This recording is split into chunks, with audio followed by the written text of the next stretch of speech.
So, halimbawa, sasaksakin ako ni Ma'am Art, pag gano'n. Pag yung saksak sa akin, pag ganyan, Diretso. dapat ang una kong iwasan, itong patalim. So, hindi pwedeng salubungin ko. Yes, kasi mabilis to eh. Hindi mo siya basta-basta mabibito. Yung gano'n. Touch. Asaksak ni Ma'am na ganyan, nakaganyan ka, di ba? Atras. Yan. Then, hawak. Hawak siya. Dapat butterfly yung hawak mo. Tapos, hindi mo pwedeng dapat higpitan mo kagad to. Pag lumapat yung kamay mo, higpit kagad. Kasi pag... Yan.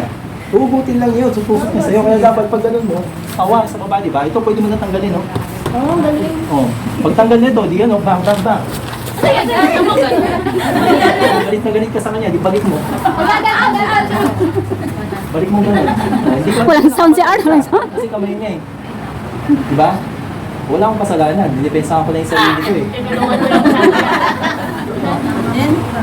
Push. Push yan. Mabibitawan yan kasi masakit. Okay, pwede mo na siyang balilin dito. Balilin yan. Marami. So, marami ka na pwedeng gawin.